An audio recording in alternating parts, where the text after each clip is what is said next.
প্রিয় শিক্ষকদের ফেরত চাই। আমাদের প্রিয় শিক্ষককে আমরা সম্মান দিয়ে ফেরত আনতে চাই। আমাদের শিক্ষক আমাদের ভালো পড়াতো, আমরা স্যারদের ফেরত চাই। শিক্ষকরা আমাদের খুব ভালোবাসেন, আমরাও খুব ভালোবাসি শিক্ষক। প্রিয় শিক্ষকদের স্কুলে ফেরানোর দাবিতে প্লাকার্ড হাতে রাস্তায় নামল ছাত্রছাত্রীরা। স্কুলে শিক্ষকের অভাব, প্রিয় শিক্ষকদের স্কুলে ফেরানোর দাবিতে এবার পথে নামল ছাত্রছাত্রীরা। ইতিমধ্যে সুপ্রিম কোর্টের রায়ে প্রায় 26,000 শিক্ষক শিক্ষিকা ও শিক্ষাকর্মীরা চাকরিহারা। ধুঁকছে স্কুলগুলি। সেখানেই এক অন্য চিত্র সুন্দরবনের স্কুলে। শিক্ষকের অভাবে স্কুলে পড়াশোনা প্রায় ধুঁকতে শুরু করেছে। চাকরিহারা প্রিয় শিক্ষকদের স্কুলে ফেরাতে কালো ব্যাচ পরে প্লাকার্ড ফেস্টুন হাতে রাস্তায় নামল ছাত্রছাত্রীরা।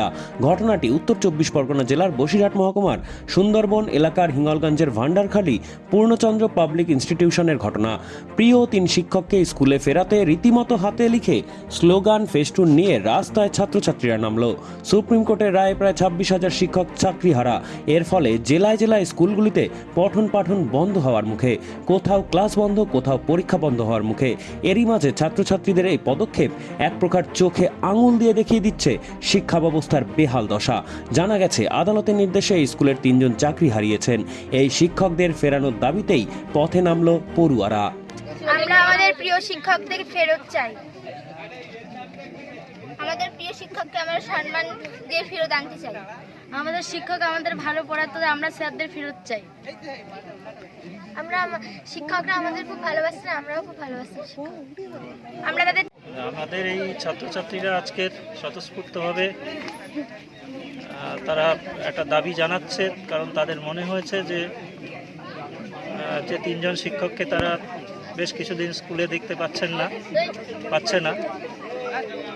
তো এই শিক্ষকরা অত্যন্ত যত্ন সহকারে ছাত্রছাত্রীদের প্রতি তাদের যে দায়বদ্ধতা পঠন পাঠন থেকে শুরু করে সব ক্ষেত্রেই, সেটা যে সেই ব্যাপারে যে তারা একদম যোগ্য ছিলেন, বিদ্যালয়ের ক্ষেত্রে তারা যে একেবারে প্রাসঙ্গিক ছিলেন, সেটা ছাত্রছাত্রীদের এই স্বতঃস্ফূর্ত এ থেকেই আমাদের কাছে পরিষ্কার হয়ে যাচ্ছে।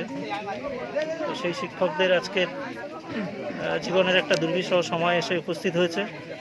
সেই সঙ্গে আমাদের বিদ্যালয়ের ক্ষেত্রেও পঠন পাঠন থেকে শুরু করে সমস্ত কাজকর্মের ক্ষেত্রেও একটা শূন্যতা তৈরি হচ্ছেও। এটা একটা অপূরণীয় ক্ষতি। সেটা আমরা কিভাবে সামাল দেব জানি না।